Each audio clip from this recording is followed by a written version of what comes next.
ಇಬ್ಬರ ನಡುವೆ ಒಪ್ಪಂದ ಆಗಿದೆಯಂತೆ. ಅದನ್ನ DCM ಹೇಳಿದ್ದಾರೆ. ಈ ಹಿಂದೆಯೂ ಕೂಡ ಅವರು ಒಂದು ಮಾತನ್ನ ಹೇಳಿದರು. ಅದೊಂದು ಗುಟ್ಟಿನ ವ್ಯಾಪಾರ, 5-6 ಜನರ ನಡುವೆ ನಡೆದಿರುವಂತಹ ಗುಟ್ಟಿನ ವ್ಯಾಪಾರ ಅಂತ ಹೇಳಿ. ಅಷ್ಟರ ಮಟ್ಟಿಗೆ ಈಗ ಒಪ್ಪಂದ ಆಗಿದೆ ಅನ್ನುವಂಥದ್ದು ಪಕ್ಕ ಆಗ್ತಾ ಇದೆ. ಹಾಗೆಯೇ CM ಸಿದ್ದರಾಮಯ್ಯನವರು ಕೂಡ ಹೈಕಮಾಂಡ್ ಜೊತೆಗಿನ ವಿಶ್ವಾಸವನ್ನು ಹೇಳ್ಕೊಂಡಿದ್ದಾರೆ. 2.5 ವರ್ಷ ಆಗಿದೆ, ಮುಂದಿನ 2.5 ವರ್ಷವೂ ಕೂಡ ನನ್ನದೇ ಅನ್ನುವಂತಹ ವಿಶ್ವಾಸವನ್ನು ತಮ್ಮ ಆಪ್ತ ಶಾಸಕರ ಜೊತೆಗೆ, ಆಪ್ತ ಸಚಿವರ ಜೊತೆಗೆ ಅವರ ಸಮ್ಮುಖದಲ್ಲಿ ವ್ಯಕ್ತಪಡಿಸಿದ್ದಾರೆ. ಸಿದ್ದರಾಮಯ್ಯನವರದ್ದೇ ಪ್ಲಾನ್ಗಳಿದ್ದಾವೆ. ಹೇಗೆ ಮುಂದಿನ ಆಡಳಿತದ ವೈಖರಿ ಯಾವ ಸ್ವರೂಪದಲ್ಲಿ ಮುಂದುವರಿಬೇಕು ಅನ್ನೋದ್ರ ಬಗ್ಗೆ ಅವರದೇ ಆದಂತಹ ತಂತ್ರಗಾರಿಕೆಗಳಿದ್ದಾವೆ, ಪ್ಲಾನ್ಗಳಿದ್ದಾವೆ. ಇಲ್ಲಿ ನಡೀತಾ ಇರುವಂತಹ ದೇವಸ್ಥಾನಗಳಿಗೆ ಹೋಗಿ ನಡೆಯುತ್ತಾ ಇರುವಂತಹ ಪೂಜೆ, ಅಲ್ಲಿ ವ್ಯಕ್ತವಾಗ್ತಿರುವ ವಿಶ್ವಾಸ, ಮುಂದಿನ ಮುಖ್ಯಮಂತ್ರಿ ಅನ್ನುವಂತಹ ಘೋಷಣೆಗಳು, ಜಯ ಘೋಷಗಳು ಇವೆಲ್ಲವೂ ಕೂಡ ಮೊಳಗ್ತಾ ಇದೆ. ಹಾಲಿ ಮುಖ್ಯಮಂತ್ರಿಯವರು, ಅವರ ಜೊತೆಗೇ ಇರುವಂತಹ ಶಾಸಕರು, ಸಚಿವರುಗಳು ಅವರು ವ್ಯಕ್ತಪಡಿಸ್ತಾ ಇರುವಂತಹ ವಿಶ್ವಾಸ. ನಿಜಕ್ಕೂ ಕಾಂಗ್ರೆಸ್ನಲ್ಲಿ ಏನಾಗ್ತಾ ಇದೆ? ಯಾವ ಸ್ವರೂಪದ ಒಪ್ಪಂದ ಇವರ ನಡುವೆ ನಡೆದಿದೆ? ಏನು ವಿಶ್ವಾಸವನ್ನು ಇವರು ಇಟ್ಕೊಂಡಿದ್ದಾರೆ ಒಬ್ಬೊಬ್ಬ ನಾಯಕರು ಅನ್ನುವಂಥದ್ದನ್ನ ನಿಮಗೊಂದು ವಿವರವಾದಂತಹ ವರದಿ ಮೂಲಕ ತೋರಿಸ್ತೀನಿ ಇವತ್ತಿನ ಪಂಚಾಯಿತಿಯ ಮೊದಲ ಸುದ್ದಿಯಲ್ಲಿ. ಇನ್ನು ಇವತ್ತಿನ ಪಂಚಾಯಿತಿಯ ಎರಡನೇ ಸುದ್ದಿ,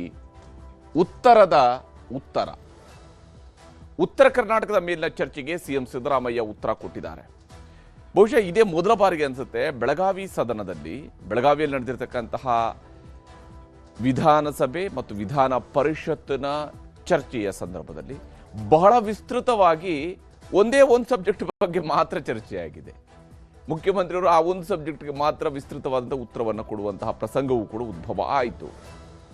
ಇವತ್ತು ಉತ್ತರ ಕರ್ನಾಟಕದ ಮೇಲಿನ ಚರ್ಚೆಗೆ ವಿಸ್ತೃತವಾಗಿ ಮೊನ್ನೆಯಿಂದಲೂ ಕೂಡ ಸದನದ ಆರಂಭದ ದಿವಸದಿಂದಲೂ ಕೂಡ ಶುರುವಾಗಿದ್ದಂಥ ಉತ್ತರ ಕರ್ನಾಟಕದ ಚರ್ಚೆಗೆ ಸದನದ ಅಧಿವೇಶನದ ಕಡೆಯ ದಿವಸ CM ಸಿದ್ದರಾಮಯ್ಯನವರು ಉತ್ತರ ಕೊಟ್ಟಿದ್ದಾರೆ. ತಮ್ಮ ಮಾತಿನುದ್ದಕ್ಕೂ ಹಿಂದಿನ BJP ಸರ್ಕಾರ ಅವರು ಕೊಟ್ಟಿರ್ತಕ್ಕಂಥ ಅನುದಾನಗಳು ಹಾಗೂ ತಮ್ಮ ಈಗಿನ ಮತ್ತು ಹಿಂದಿನ ಅವತರಣಿಕೆಯ ಸರ್ಕಾರ ಯಾವ ಸ್ವರೂಪದಲ್ಲಿ ಉತ್ತರ ಕರ್ನಾಟಕಕ್ಕೆ ಆದ್ಯತೆ ನೀಡಿದೆ ಅನ್ನೋದರ ಬಗ್ಗೆ ಬಹಳ ಪಂಚ್ ಕೊಡ್ತಾನೆ ಸಿದ್ದರಾಮಯ್ಯನವರು ಮಾತನಾಡಿದ್ದಾರೆ. ಬಹಳ ಕಂಪೇರ್ ಮಾಡಿದ್ದಾರೆ. ಯಾವ ಸ್ವರೂಪದಲ್ಲಿ ಸೌಲಭ್ಯಗಳನ್ನು ನಾವು ಕೊಟ್ಟಿದ್ದೀವಿ ಅನ್ನೋದನ್ನ ಸಮರ್ಥಿಸಿಕೊಂಡಿದ್ದಾರೆ. ಮತ್ತು ಉತ್ತರ ಕರ್ನಾಟಕದ ಅಭಿವೃದ್ಧಿಗೆ ಸುಮಾರು 3,500 ಕೋಟಿ ರೂಪಾಯಿಗಳ ಪ್ರಾಜೆಕ್ಟ್, ಯಾವ್ಯಾವ ಪ್ರಾಜೆಕ್ಟ್ಗಳನ್ನು ಮಾಡ್ತಾ ಇದ್ದೀವಿ ಅನ್ನೋದನ್ನು ಕೂಡ ಅನೌನ್ಸ್ ಮಾಡಿದ್ದಾರೆ. ಅದೆಲ್ಲವೂ ಕೂಡ ವಿವರಿಸ್ತೀನಿ ಇವತ್ತಿನ ಪಂಚಾಯಿತಿಯ ಎರಡನೇ ಸುದ್ದಿಯಲ್ಲಿ. ಈಗ ಮೊದಲ ಸುದ್ದಿ ಕಡೆಗೆ ಹೋಗೋಣ. ಒಪ್ಪಂದ ಮತ್ತು ವಿಶ್ವಾಸ. ಇಲ್ಲಿ ಒಪ್ಪಂದ ಆಗಿದೆ ಅಂತ ಹೇಳ್ಕೊಳ್ತಾರೆ, ಮತ್ತೊಬ್ಬರು ವಿಶ್ವಾಸವನ್ನು ಇಟ್ಕೊಂಡಿದ್ದಾರೆ ತಾನೇ ಮುಖ್ಯಮಂತ್ರಿ ಅಂತೇಳಿ, ಇನ್ನೊಬ್ರು ನಾನು ಮುಖ್ಯಮಂತ್ರಿ ಆಗಬಲ್ಲೆ ಅನ್ನುವಂತಹ ವಿಚಾರವನ್ನು ಮುಂದಿಟ್ಟುಕೊಂಡೇ ದೇವರ ಆಶೀರ್ವಾದಗಳನ್ನು ಪಡ್ಕೊಳ್ತಾ ಇದ್ದಾರೆ. ಭಕ್ತಿಯಿಂದ ಅವರು ದೇಗುಲಗಳಿಗೆ ಹೋಗ್ತಾ ಇದ್ದಾರೆ, ಪೂಜೆ ಪುನಸ್ಕಾರಗಳನ್ನು ಮಾಡ್ತಾ ಇದ್ದಾರೆ. ಭಕ್ತನು ಮತ್ತು ಭಗವಂತನ ನಡುವಿನ ಮಾತುಕತೆ ಅದೇನಿದ್ರು ಕೂಡ ಭಕ್ತನು ಮತ್ತು ಭಗವಂತನಿಗೆ ಮಾತ್ರ ಗೊತ್ತು ಅನ್ನುವಂಥದ್ದನ್ನು ಹೇಳ್ಕೊಳ್ತಾ ಇದ್ದಾರೆ. ಇನ್ನೊಬ್ಬರು ತಮ್ಮ ಆಪ್ತ ಸಚಿವರ ಜೊತೆಗೆ, ಶಾಸಕರ ಜೊತೆಗೆ ಮಾತನಾಡ್ತಾ ತಮ್ಮದೇ ಆದಂತಹ ಅಭಿಪ್ರಾಯಗಳನ್ನು ಅಲ್ಲಿ ವ್ಯಕ್ತಪಡಿಸ್ತಾ ಇದ್ದಾರೆ. ಹಾಗಾದರೆ ಕಾಂಗ್ರೆಸ್ನಲ್ಲಿ ಏನು ನಡೀತಿದೆ? ನಿಜಕ್ಕೂ ಕುರ್ಚಿ ಕಚ್ಚಾಟಕ್ಕೆ ಹಾಕಿದ್ದಂತಹ ಅಲ್ಪ ವಿರಾಮವನ್ನು ಬದಿಗೆ ಸರಿಸಿ ಈಗ ಆ ಕದನ ವಿರಾಮ ಮುಕ್ತಾಯ ಆಗಿ ಮತ್ತೊಂದು ಸುತ್ತಿನ ಸಮರಕ್ಕೆ ವೇದಿಕೆ ಸಿದ್ಧ ಆಗ್ತಾ ಇದೆಯಾ? ಯಾವ ಸ್ವರೂಪದಲ್ಲಿ ನಡೀತಿದೆ? ವರದಿಯನ್ನು ತೋರಿಸಿ.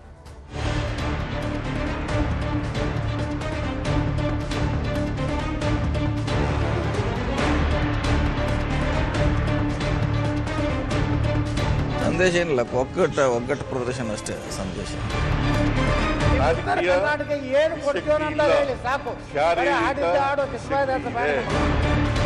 ನಾನು ಯಾವತ್ತೂ ಅವರು 5 ವರ್ಷ ಇರಲ್ಲ ಅಂತ ಹೇಳಿ. ಬಿಸಿ ಏರಿದ ಚರ್ಚೆ, ಕಾವೇರಿದ ಕೂಟ, ಡಿನ್ನರ್ ಸಸ್ಪೆನ್ಸ್, ನಾನೇ CM. ಹೀಗೆ ಚಳಿಗಾಲದಲ್ಲಿ ಬಿಸಿ ಏರಿರುವಾಗಲೇ ಇನ್ನಷ್ಟು ಬಿಸಿ ಮುಟ್ಟಿಸಿದ್ದಾರೆ DCM DK ಶಿವಕುಮಾರ್. ನಾನು ಯಾವತ್ತೂ ಅವರು 5 ವರ್ಷ ಇರಲ್ಲ ಅಂತ ಹೇಳಿ. ಪಕ್ಷ ನಿರ್ಧಾರ ಮಾಡಿದ ಪ್ರಕಾರ ಅವರಿದ್ದಾರೆ. ಹೈಕಮಾಂಡ್ ಒಂದು ಒಪ್ಪಂದ ತಂದಿದೆ.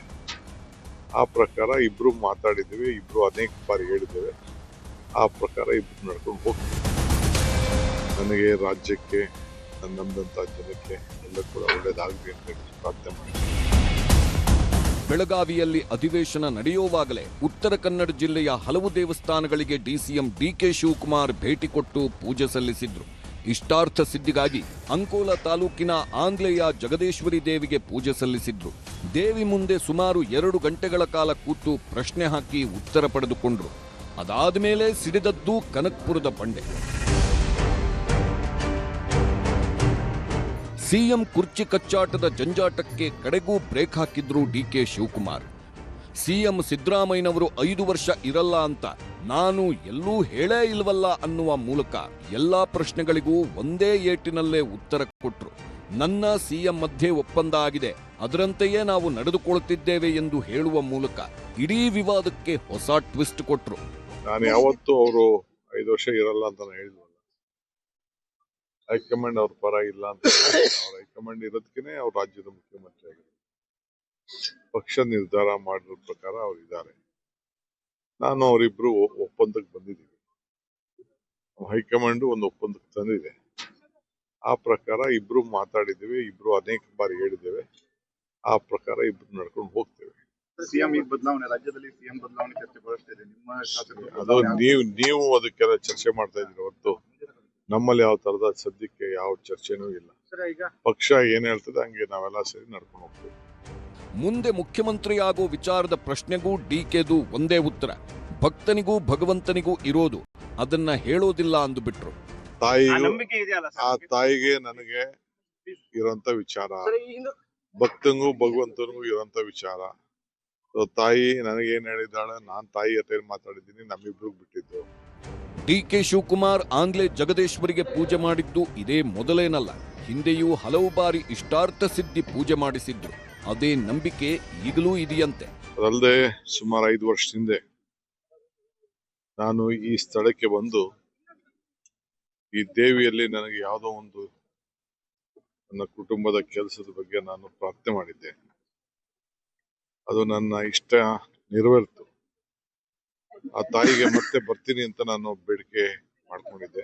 ನನಗೆ, ರಾಜ್ಯಕ್ಕೆ, ನನ್ನ ನಂಬದಂತ ಜನಕ್ಕೆ ಎಲ್ಲ ಕೂಡ ಒಳ್ಳೇದಾಗ್ಲಿ ಅಂತ ಹೇಳಿ ಪ್ರಾರ್ಥನೆ ಮಾಡಿದ್ದೆ. ಹೀಗೆಲ್ಲ ಮಾತನಾಡುತ್ತಿರುವಾಗಲೇ ಸಿಎಂ ಸ್ಥಾನದ ಇಚ್ಛೆ ಹಾಗೂ ಸಮಸ್ಯೆ ಪರಿಹಾರದ ದಿನಾಂಕದ ಬಗ್ಗೆ ಕೇಳಿದಾಗ ಮುಗುಳು ನಕ್ಕು ಹೊರಟರು ಡಿಕೆಶಿ. ದೇವಸ್ಥಾನದಲ್ಲಿ ನಿಂತು ಡಿಕೆಶಿ ಹೀಗೆ ಹೇಳ್ತಿರೋವಾಗಲೇ ಸುವರ್ಣಸೌಧದ ವಿಧಾನಸಭೆ ಅಧಿವೇಶನದಲ್ಲಿ ಸಿಎಂ ಸಿದ್ದರಾಮಯ್ಯ ಕೂಡ ಕುರ್ಚಿ ಕಚ್ಚಾಟಕ್ಕೆ ತೆರೆ ಎಳೆದರು. ಹೈಕಮಾಂಡ್ ಹೇಳೋವರೆಗೂ ನಾನೇ ಸಿಎಂ ಎಂಬ ಸಂದೇಶವನ್ನೂ ಟೀಕಾಕಾರರಿಗೂ ಡಿಕೆಶಿ ಟೀಮ್ಗೂ ಕೊಟ್ಟರು. ಬಿಜೆಪಿ ಶಾಸಕರ ಮಾತಿಗೆ ತಿರುಗೇಟು ಕೊಟ್ಟ ಸಿಎಂ, ನನಗೆ ಶಾರೀರಿಕ ನಿಶಕ್ತಿ ಇರಬಹುದು, ರಾಜಕೀಯ ನಿಶಕ್ತಿ ಇಲ್ಲ. ಹೈಕಮಾಂಡ್ ನನ್ನ ಪರವಾಗಿಯೇ ಇದೆ. ಹೈಕಮಾಂಡ್ ಹೇಳೋವರೆಗೂ ನಾನೇ ಸಿಎಂ ಎಂದ್ರು. ನೀವು ನಿಶಕ್ತಿ ಆಗಿದ್ದೀರಿ ಅಂತಂದಾಗ ಅರ್ಧ ಗಂಟೆಲಿ ಮುಗಿಸ್ಬಿಡ್ತೀರಿ ಅಂತ ಅನ್ಕೊಂಡೆ. ನಿಮ್ಮ ರಾಜಕೀಯ ನಿಶಕ್ತಿಯೂ ಆಗಿಲ್ಲ ಇದ್ರಲ್ಲಿ, ದೇಹ ನಿಶಕ್ತಿಯೂ ಆಗಿಲ್ಲ ಇದ್ರಲ್ಲಿ. ನೋಡಿದ್ರೆ ಬಹಳ ಗಟ್ಮುಟ್ಟಾಗಿದ್ದಂಗೆ ಕಾಣ್ತಾ ಇದೆ ನನಗೆ. ಅಧ್ಯಕ್ಷರೇ, ನಾನು ಐದು ಮುಖ್ಯಮಂತ್ರಿಗಳ ಭಾಷಣ ಕೇಳಿದ್ದೀನಿ. ಹೇಳಿದ್ದೆ ಹೇಳ್ತಾರೆ, ಮತ್ತೆ ಯಾವುದು ರಾಜಕೀಯ ನಿಶಕ್ತಿ ಇಲ್ಲ, ಎಲ್ಲ ಕೇಳಿದ್ದೀವಿ. ಈ ಉತ್ತರ ಕರ್ನಾಟಕ ಏನು ಕೊಡ್ತೀವೋ ಅಂತ ಹೇಳಿ ಸಾಕು. ಆಡಿದ್ದ ಆಡೋ ಕಿಸ್ಬಾಯ್ದಾಸ ಬೇಡ ನಮಗೆ. ಶಾರೀರಿಕ ನಿಶಕ್ತಿ ಇದೆ. ನಿಮ್ಮ ಅಪ್ರಾಣೆ ಬರಲ್ಲ. 5 ಮಂದಿ ಮುಖ್ಯಮಂತ್ರಿಗಳು ಮಾಡ್ರ ಅವರು. ನೀವು ಅಪ್ರಾಣೆ ಬರಲ್ಲ. ಬಿಜೆಪಿ ಯಾವ ಕಾಲಕ್ಕೂ ಬರಲ್ಲ ಕರ್ನಾಟಕದಲ್ಲಿ. ನಾವು 28ಕ್ಕೂ ನಾವೇ ಬರ್ತೀವಿ. ಆಮೇಲೆ ಹಿಂಗೆ ಹೇಳಿದ್ರೆ ಕುಮಾರಸ್ವಾಮಿ ಅವರು ಮುಖ್ಯಮಂತ್ರಿ ಆದ್ರು. ಯಾವ ಕಾರಣಕ್ಕೂ ಬಿಜೆಪಿ ಅವರು ಬರಕ್ ಸಾಧ್ಯನೇ ಇಲ್ಲ. ಯಡಿಯೂರಪ್ಪನವ್ರ ಸದಾ ಹೇಳ್ತಾ ಇದ್ರಿ, ಯಡಿಯೂರಪ್ಪನವ್ರ ಅಪೋಸಿಷನ್ ಲೀಡರ್ ಇದ್ರು, ಯಾವತ್ತು ನೀವು ಮುಖ್ಯಮಂತ್ರಿ ಆಗಲ್ಲ. ಯಡಿಯೂರಪ್ಪ 5 ವರ್ಷ ತುಂಬಕ್ ಬಿಡ್ಲೇ ಇಲ್ಲ. ನೀವು 5 ವರ್ಷ ತುಂಬಿಸಕ್ ಹೈಕಮಾಂಡ್ ಅವರು ನಾನು 5 ವರ್ಷ ಇದ್ದೆ. ಇವಾಗ ಕೊಟ್ಟಿಲ್ಲ ಸರ್. 5 ವರ್ಷ ಇದ್ದೆ. ಅಲ್ಲಲ್ಲಪ್ಪ, ಒಂದೇ ನಿಮಿಷ. ಹೋದ್ ಸರಿ 5 ವರ್ಷ ಕೊಟ್ಟಿದ್ರು ಸರ್, ನಮ್ಗೆ ಗೊತ್ತು ಕರೆಕ್ಟ್ ಆಗಿ 5 ವರ್ಷ ಕೊಟ್ಟಿದ್ರು. ಈ ಸರಿ ಬರೆಯೋವಾಗೆಲ್ಲ ಮಿಸ್ಟೇಕ್ ಮಾಡಿ 2.5 ವರ್ಷ ಕೊಟ್ಟಿರ್ಬೇಕು. ನೋಡಿ, ಇಲ್ಲ ಮಾಡಿ ಅಲ್ಲಿ ಲಾ ಮಿನಿಸ್ಟರ್ ಕೇಳಿ ಸರ್. ನೀನಿದ್ದ? ಹೌದು ಸರ್. ನೀವು ಡೆಲ್ಲಿಯಲ್ಲಿ ಎಕ್ತಾ ಇದ್ದಂಗೆ 2 ಫ್ಲೈಟ್ ಎಕ್ತಾ ಇದ್ದಂಗೆ ನನಗೆ ಫೋನ್ ಬರ್ತಾ ಇತ್ತು, ಹೇಳಲ್ಲ ಯಾರು ಮಾಡ್ತಾ ಇದ್ರು ಅಂತ. ಏನೇನಾಯ್ತು? 2.5 ವರ್ಷ ಸರ್. ಅಶೋಕ್ ಅವರು ಸರಿ ಮಾಡ್ಕೊಳ್ಳಿ ಅಷ್ಟೇ. ಸರಿ ಮಾಡ್ಕೊಳ್ಳಿ, ನಾವೆಲ್ಲ ಸರಿಯಾಗಿದ್ದೀವಿ. ಇಲ್ಲ ಸರ್, ಅಲ್ಲಿ ಬರವಣಿಗೆ ತಪ್ಪಾಗ್ಬಿಟ್ಟೈತೆ ಸರ್. ಬರವಣಿಗೆ ತಪ್ಪಾಗ್ಬಿಟ್ಟಿದೆ. ಸ್ವಲ್ಪ ಬರವಣಿಗೆ ಜಾರಕಿಹೊಳಿ ಅವರ ಮನೆಯಲ್ಲಿ ಮೀಟಿಂಗ್ ಆಯ್ತು. ಯಾವ ಬರವಣಿಗೆನೂ ತಪ್ಪಾಗಿಲ್ಲ. ನಾವು ಹೈಕಮಾಂಡ್ ಪಾರ್ಟಿ. ಕೇಳಿ, ನಾನು 5 ವರ್ಷ ತುಂಬಿಸಿದ್ದೀನಿ, ಮತ್ತೆ 2ನೇ ಸಾರಿ ಮುಖ್ಯಮಂತ್ರಿ ಆಗಿದ್ದೀನಿ. ಈಗ ನಾನೇ ಮುಖ್ಯಮಂತ್ರಿ. ಕೇಳಪ್ಪ, ಹೈಕಮಾಂಡ್ನವರು ನನ್ನ ಪ್ರಕಾರ ನನ್ನ ಪರವಾಗೇ ಇರೋದು. ಆಯ್ತಪ್ಪ, ಹೈಕಮಾಂಡ್ನವರು ಏನ್ ತೀರ್ಮಾನ ಮಾಡ್ತಾರೆ ಅದ್ರ ಪ್ರಕಾರ ನಡ್ಕೊಳ್ಳೋದು ನಾವು. ಸಿಎಂ ಹೀಗೆ ಹೇಳುತ್ತಲೇ ಬಿಜೆಪಿ ಶಾಸಕ ಸುನಿಲ್ ಕುಮಾರ್ ಮತ್ತೆ ಕಿಚಾಯಿಸಿದ್ರು. ನಾನೇ ಅಂತಿದ್ರಿ 2.5 ವರ್ಷ ಅಂದ್ರಿ, ಈಗ ಏನಂತೀರಿ ಅಂದ್ರು.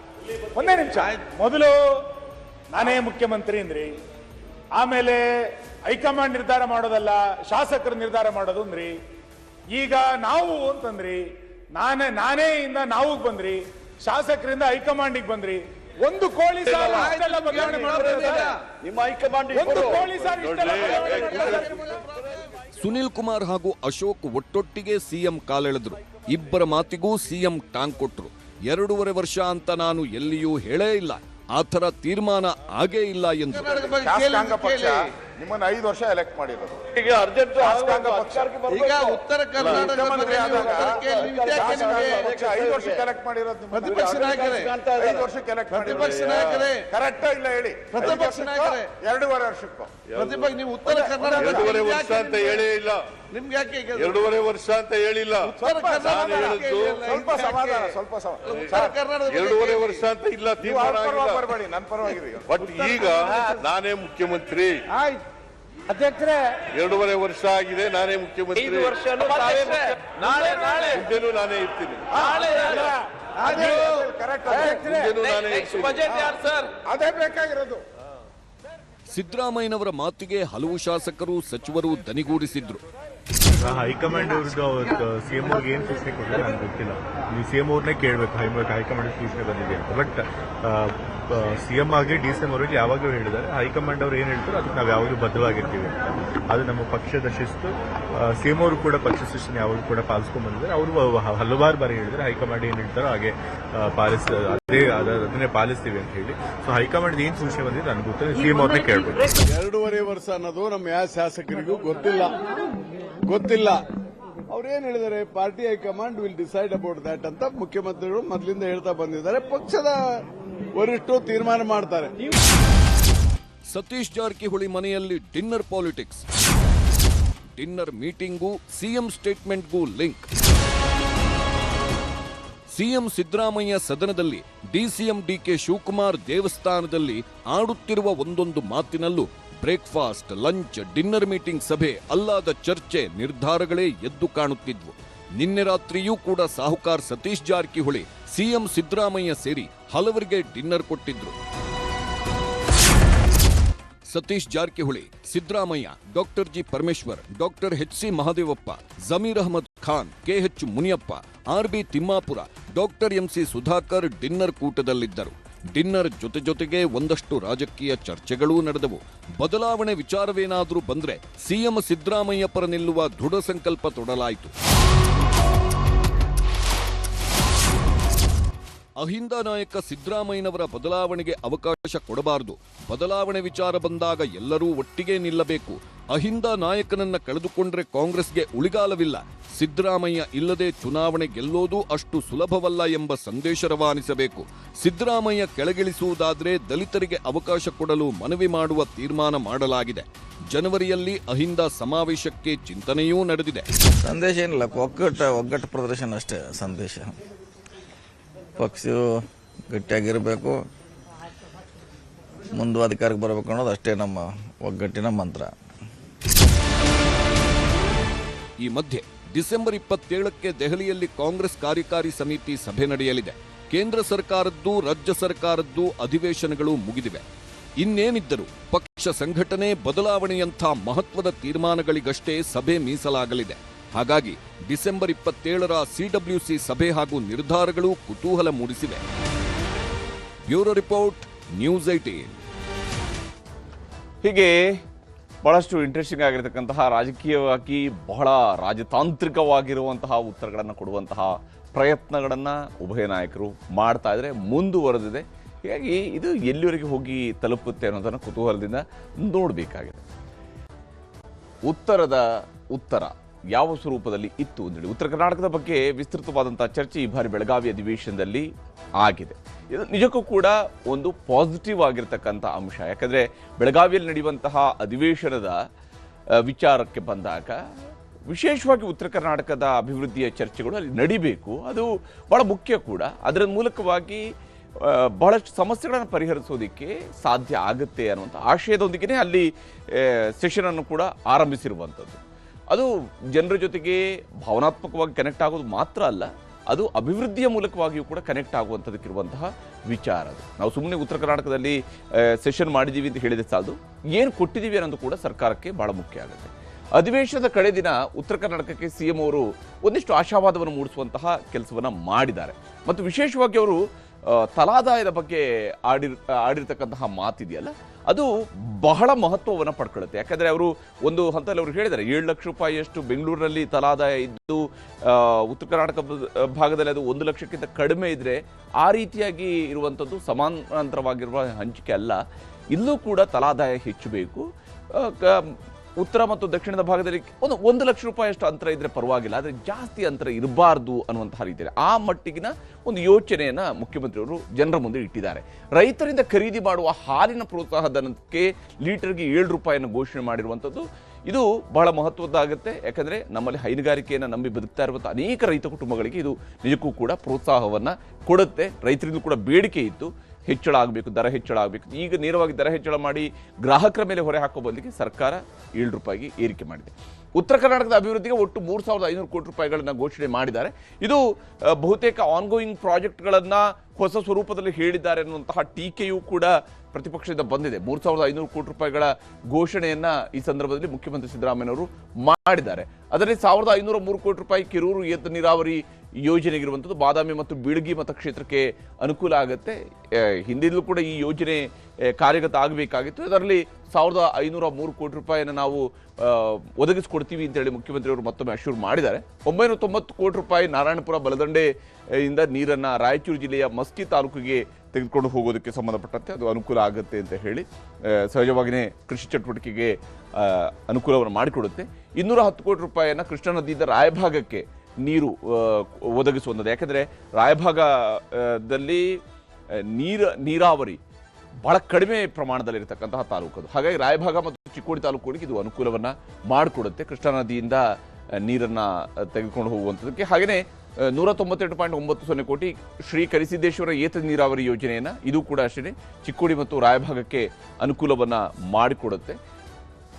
272 ಕೋಟಿ ರೂಪಾಯಿನ ಕೃಷ್ಣಾ ನದಿಯಿಂದ 19 ಕೆರೆಗಳಿಗೆ ನೀರು ತುಂಬಿಸುವಂಥದ್ದು.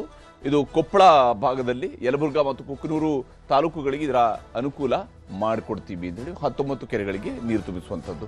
ಹಾಗೆ 275.33 ಕೋಟಿ ರೂಪಾಯಿ ಬೆಳಗಾವಿಯಲ್ಲಿ 2.03 ಕಿಲೋಮೀಟರ್ ಉದ್ದದ ಮೇಲ್ಸು ಸೇತುವೆಯನ್ನು ನಿರ್ಮಿಸ್ತೀವಿ ಅಂತ ಹೇಳಿ ಘೋಷಣೆಯನ್ನು ಮಾಡಿದ್ದಾರೆ. ಸಹಜವಾಗಿಯೇ ಬೆಳಗಾವಿ ಬೆಳೀತಿರುವಂತಹ ನಗರ, ಅಲ್ಲೊಂದು ಮೇಲ್ಸೇತುವೆಯನ್ನು ನಿರ್ಮಾಣ ಮಾಡ್ತೀವಿ ಅಂತ ಹೇಳಿಕೊಂಡು ಘೋಷಣೆಯನ್ನು ಮಾಡಿದ್ದಾರೆ. ಆದರೆ ಇದೇ ಸಂದರ್ಭದಲ್ಲಿ ಉತ್ತರದ ವಿಚಾರದಲ್ಲಿ ಆಡಳಿತ ಪಕ್ಷ ಮತ್ತು ಪ್ರತಿಪಕ್ಷ ನಡುವೆ ಜಟಾಪಟಿಯೂ ಕೂಡ ಅಷ್ಟೇ ಜೋರಾಗಿತ್ತು.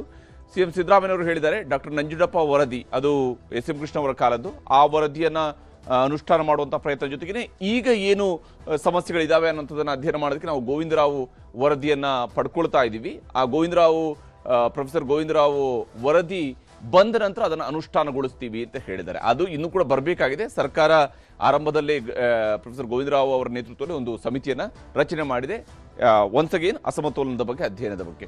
ಆದರೆ ಅಶೋಕ್ ಅವರು ಕೇಳಿದ್ದಾರೆ, ಸಮಿತಿ ಮಾಡಿದ್ದೀರಿ, ಆದರೆ ವರದಿ ಬರೋದು ಯಾವಾಗ, ಅಭಿವೃದ್ಧಿ ಆಗೋದು ಯಾವಾಗ ಅಂತೇಳಿ. ಈ ಸಮಿತಿಗಳ ರಚನೆ ಮತ್ತು ವರದಿ ಸಂಗ್ರಹ ಇದೆಯಲ್ಲ, ಇದರ ಸಮಸ್ಯೆ ಇರುವಂಥದ್ದೇ ಅದು. ಯಾಕೆಂದರೆ ಡಾಕ್ಟರ್ ನಂಜುಂಡಪ್ಪ ವರದಿಯೂ ಕೂಡ ಅಷ್ಟೇ, ಅದು ಇಂಪ್ಲಿಮೆಂಟ್ ಆಗೋದಕ್ಕೆ ವರದಿ ಬರೋದಕ್ಕೆ ಒಂದಿಷ್ಟು ವರ್ಷ ಆಯಿತು, ಅದಾದ ನಂತರ ಇಂಪ್ಲಿಮೆಂಟ್ ಸ್ಟಾರ್ಟ್ ಆದಾಗ ಮತ್ತೆ 3-4 ವರ್ಷಗಳ ಡಿಲೇ ಆಗಿರೋದು ಕೂಡ ಇದೆ. ಈ ಕಾರಣಕ್ಕಾಗಿ ಆ ಪ್ರಶ್ನೆಯನ್ನು ಯಾಕಂದರೆ ಉತ್ತರದಾಯಿತ್ವವನ್ನು ಕೇಳಿದ್ದಾರೆ, ಯಾವಾಗ, ಯಾಕಂದ್ರೆ ಟೈಮ್ ಬೌಂಡ್ ಅಪ್ರೋಚ್ ಬೇಕಾಗಿದೆ ಸರ್ಕಾರದಿಂದ ಅಂತ ಹೇಳಿ. ಉತ್ತರ ಕರ್ನಾಟಕಕ್ಕೆ ಮೋಸ ಮಾಡಿದವರು ಬಿಜೆಪಿಯವರು ಅಂತ ಹೇಳಿ ಸಿಎಂ ಸಿದ್ದರಾಮಯ್ಯವರು ಅಂಕಿ ಅಂಶಗಳ ಸಮೇತವಾಗಿ ಹೇಳಿದ್ದಾರೆ. ಯಾವ್ಯಾವ ಸ್ವರೂಪದಲ್ಲಿ ಬಿಜೆಪಿ ಸರ್ಕಾರದ ಅವಧಿಯಲ್ಲಿ ಉತ್ತರ ಕರ್ನಾಟಕಕ್ಕೆ ಅನ್ಯಾಯ ಆಗಿದೆ ಅಂತ ಹೇಳಿದ್ದಾರೆ. ಆದರೆ ಅತಿ ಹೆಚ್ಚು ಬಜೆಟ್ ಮಂಡಿಸಿದವರು ನೀವೇ ತಾನೇ ಅಂತ ಹೇಳ್ಕೊಂಡು ಕೇಳಿದ್ದಾರೆ. ಯಾಕಂದ್ರೆ ಕಳೆದ 30 ವರ್ಷಗಳ ಅವಧಿಯಲ್ಲಿ 16 ಬಜೆಟ್ಗಳನ್ನು ಮಂಡಿಸಿದವರು ಸಿದ್ದರಾಮಯ್ಯನವರು. ಹೀಗಾಗಿ ಅತಿ ಹೆಚ್ಚು ಬಜೆಟ್ ಮಂಡಿಸಿದವರು ನೀವಲ್ವಾ ಅಂತ ಹೇಳುವಂತಹ ಪ್ರಶ್ನೆಯನ್ನ ಅಶೋಕ್ ಅವರು ಎತ್ತಿದ್ದಾರೆ. ತೆರಿಗೆ ಕೊಡೋದು ಕೇಂದ್ರವನ್ನು ಕೇಳಲೇಬೇಕಲ್ವಾ ಅನ್ನುವಂತಹ ಪ್ರಶ್ನೆಯನ್ನ ಸಿದ್ದರಾಮಯ್ಯನವರು ಹೇಳಿದ್ದಾರೆ. ಯಾಕಂದ್ರೆ ಕೇಂದ್ರದಿಂದ ನಮಗೆ ಸರಿಯಾಗಿ ಪಾಲು ಬರ್ತಾ ಇಲ್ಲ, ತೆರಿಗೆ ಪಾಲು ಕೂಡ ಬರ್ತಾ ಇಲ್ಲ ಅಂತ ಹೇಳಿ ಮತ್ತೆ ಅದನ್ನ ಸ್ಟ್ರೆಸ್ ಮಾಡಿದ್ದಾರೆ ಜನರ ಮುಂದೆಗೆ ಅದನ್ನ ಪ್ರಸ್ತಾಪಿಸುವಂತಹ ಉದ್ದೇಶದೊಂದಿಗೆ. ಪದೇ ಪದೇ ಕೇಂದ್ರ ಸರ್ಕಾರದತ್ತ ಬೊಟ್ಟು ಮಾಡ್ತೀರಿ ಅನ್ನೋಂಥದ್ದು ಬಿಜೆಪಿಯವರು ಎತ್ತುತ್ತಾ ಇರುವಂತಹ ಆಕ್ಷೇಪ. ಯಾಕಂದ್ರೆ ಅವರು ಸದನದ ಒಳಗಡೆ ಕೇಂದ್ರ ಸರ್ಕಾರವನ್ನು ಡಿಫೆಂಡ್ ಮಾಡ್ಕೊಳ್ಬೇಕು. ಭದ್ರಾ ಮೇಲ್ದಂಡೆ, ಜಲಜೀವನ್ ಮಿಷನ್ ಈ ರೀತಿಯಂತಹ ಯೋಜನೆಗಳಿಗೆ ಕೇಂದ್ರ ಸರ್ಕಾರ ಇನ್ನೂ ಕೂಡ ದುಡ್ಡು ಕೊಟ್ಟಿಲ್ಲ ಅಂತೇಳಿ, ಭದ್ರಾ ಮೇಲ್ದಂಡೆ ಯೋಜನೆಗೆ ಘೋಷಣೆ ಮಾಡಿದಂಥ ದುಡ್ಡೇ ಬಂದಿಲ್ಲ ಅಂತೇಳಿ. ಆದರೆ ಉತ್ತರ ಕರ್ನಾಟಕದ ಆಶಾದೀಪವನ್ನೇ ನೀವು ಆರಿಸಿದ್ರು ಸಿದ್ದರಾಮಯ್ಯನವರು ಅಂತ ಹೇಳಿ ಅಶೋಕ್ ಅವರು ಆರೋಪವನ್ನ ಮಾಡಿದ್ದಾರೆ. GST, ಅಭಿವೃದ್ಧಿ ಅನುದಾನ ಹೊಸ ಘೋಷಣೆಗೂ ಕೂಡ ತಾರತಮ್ಯಗಳು ಆಗಿದ್ದಾವೆ ಅನ್ನುವಂಥದ್ದು ಸಿದ್ದರಾಮಯ್ಯನವರ ಆರೋಪ. ಆದರೆ ಇದು ಸಾಲದ ಸರ್ಕಾರ, ಇದು ಲೂಟಿ ಸರ್ಕಾರ ಅಂತ ಹೇಳುವಂತಹ ಘೋಷಣೆಗಳನ್ನ ಸರ್ಕಾರದ ವಿರುದ್ಧ ಪ್ರತಿಪಕ್ಷದವರು ಮಾಡಿದ್ದಾರೆ. ಇನ್ನು ಡಾಕ್ಟರ್ ಮನಮೋಹನ್ ಸಿಂಗ್ ಕಾಲದಲ್ಲಿನೇ ಅತಿ ಹೆಚ್ಚು ಅಭಿವೃದ್ಧಿ ಕರ್ನಾಟಕದಲ್ಲಿ ಆಗಿದೆ, ಅತಿ ಹೆಚ್ಚು ಅನುದಾನಗಳು ಸಿಕ್ಕಿದ್ದಾವೆ ಅನ್ನುವಂಥದ್ದನ್ನ ಅಂಕಿಅಂಶ, ಕಂಪೇರಿಟಿವ್ ಅಂಕಿಅಂಶದ ಆಧಾರದ ಮೇಲೆ, ಶೇಕಡಾವಾರು ಅಂಕಿಅಂಶದ ಆಧಾರದ ಮೇಲೆ ಸಿದ್ದರಾಮಯ್ಯನವರು ಮುಂದಿಟ್ಟರೆ ಇದು ಸುಳ್ಳಿನ ಸರ್ಕಾರ, ಕಾಂಗ್ರೆಸ್ ಸುಳ್ಳಿನ ಮನೆ ಅನ್ನುವಂಥದ್ದನ್ನ, ಮತ್ತು ಅಷ್ಟೇ ಅಲ್ಲದೆ ಮೋದಿ ಸರ್ಕಾರ ಎಷ್ಟು ಕೊಟ್ಟಿದೆ ಅನ್ನೋದರ ಬಗ್ಗೆಯೂ ಕೂಡ ನೀವು ಹೇಳಿ, ಲೆಕ್ಕವನ್ನು ಕೊಡಿ ಅಂತೇಳಿ ಬಿಜೆಪಿಯವರು ಕೇಳಿದರೆ ಬಿಜೆಪಿಯ ಶಾಸಕರುಗಳು ಕೂಡ ಆ ಪ್ರಶ್ನೆಯನ್ನ ಮತ್ತೆ ಮತ್ತೆ ಪ್ರಸ್ತಾಪಿಸ್ತಾ ಇದ್ರು. ಇನ್ನು ಕಬ್ಬಿಗೆ FRP ಫಿಕ್ಸ್ ಮಾಡುವಂಥದ್ದು ಕೇಂದ್ರ ಸರ್ಕಾರ ಅಂತ ಹೇಳಿ ಸಿದ್ದರಾಮಯ್ಯನವರು ಸಮರ್ಥನೆಯನ್ನ ಮಾಡಿದ್ದಾರೆ. ಕಬ್ಬಿನ ಬೆಂಬಲ ಬೆಲೆಯನ್ನು ನಾವು ಕೊಟ್ಟಿದ್ದೀವಿ, ಆದರೆ FRP ಫಿಕ್ಸ್ ಮಾಡುವಂಥದ್ದು ಕೇಂದ್ರ ಸರ್ಕಾರ ಅಂತೇಳಿ. ಆದರೆ ಅಶೋಕ್ ಅವರು ಈಗಾಗಲೇ ಆ ವಿಚಾರದಲ್ಲಿ ಹೇಳಿದ್ರು, ರಾಜ್ಯದ ಜವಾಬ್ದಾರಿ ಜಾಸ್ತಿ ಇದೆ ಅನ್ನುವಂತಹ ವಿಷಯವನ್ನ ಮುಂದಿಟ್ಟುಕೊಂಡೇ ಸಾಲ ಮನ್ನಾ, ಬೆಂಬಲ ಬೆಲೆ ಇವುಗಳ ಕಥೆ ಏನಾಯಿತು ಅನ್ನುವಂತಹ ಪ್ರಶ್ನೆಯನ್ನ ಎತ್ತಿದ್ದಾರೆ. ಈ ವಿಚಾರಗಳು ಏನಾಯಿತು ಅಂತ ಕೇಳಿದ್ದಾರೆ. ಇನ್ನು ಪ್ರಧಾನಿ ಬಳಿ ನಿಯೋಗ ಹೋಗೋಣ ಬನ್ನಿ ಅಂತ ಹೇಳಿ ಸಿದ್ದರಾಮಯ್ಯನವರು ಆಹ್ವಾನವನ್ನ ಕೊಟ್ಟಿದ್ದಾರೆ ಪ್ರತಿಪಕ್ಷಗಳಿಗೆ. ಬನ್ನಿ ಹೋಗೋಣ, ಪ್ರಧಾನಮಂತ್ರಿ ಬಳಿಗೆ ಒಂದು ನಿಯೋಗವನ್ನು ತೆಗೆದುಕೊಂಡು ಹೋಗೋಣ ಅಂತ ಹೇಳ್ಕೊಂಡು ಆಹ್ವಾನಿಸಿದ್ದಾರೆ. ಆದರೆ ಇಲ್ಲಿವರೆಗೆ ಏನಾಗಿದೆ ಅನ್ನೋದ್ರ ಬಗ್ಗೆ ಒಂದು ಶ್ವೇತಪತ್ರ ಹೊರಡಿಸಿ ಆನಂತರ ಹೋಗೋಣ ಅಂತ ಹೇಳುವಂಥದ್ದು ಬಿಜೆಪಿಯವರ ಕೌಂಟರ್ ಆಗಿತ್ತು. ಈ ರೀತಿಯಾಗಿ ಏಟು ಎದುರೇಟು ಮಾತಿನ ಭರಾಟೆಯೂ ಕೂಡ ಬಹಳ ಜೋರಾಗಿತ್ತು. ಸದನದ ಒಳಗಿನ ಮಾತಿನ ಫೈಟ್ ಹೇಗಿತ್ತು, ಉತ್ತರ ಕರ್ನಾಟಕದ ವಿಚಾರದಲ್ಲಿ ನೀಡಿರುವಂತಹ ಉತ್ತರದ ಬಗ್ಗೆ ಅನ್ನೋದನ್ನು ನಿಂತು ನೀವು ಹಿಂಗೆ ಹೇಳ್ತಾ ಇದ್ದೀರಲ್ಲ, ಕೇಂದ್ರ ಸರ್ಕಾರ ಅನ್ಯಾಯ ಅಂತ. ಹಿಂದೆ ಮನಮೋಹನ್ ಸಿಂಗ್ ಅವರು 10 ವರ್ಷ ಇದ್ರಲ್ಲ, ಏನೇನು ಕೊಟ್ಟಿದ್ದಾರೆ, ಎಷ್ಟು ಪರ್ಸೆಂಟೇಜ್ ನಮಗೆ ಕೇಂದ್ರ ಸರ್ಕಾರದ ಹಣಗಳು ಎಷ್ಟು ಪರ್ಸೆಂಟೇಜ್ ನಮ್ಗೆ ಬಂದಿದೆ, ಬೇರೆ ರಾಜ್ಯಕ್ಕೆ ಎಷ್ಟು ಹೋಗಿದೆ, ನಮ್ಮ ರಾಜ್ಯಕ್ಕೆ ಎಷ್ಟು, ಅದನ್ನು ಬಿಡುಗಡೆ ಮಾಡಲಿ, ಅದನ್ನು ಬಿಡುಗಡೆ ಮಾಡಿ. ಬಿಡುಗಡೆ ಒಂದೇ ನಿಮಿಷ ಬಿಡುಗಡೆ ಮಾಡಿ. ವೈಟ್ ಪೇಪರ್ ಅನ್ನ ಹೊರಡಿಸಿ ಅಂತ ಹೇಳಿದ್ದಾರೆ.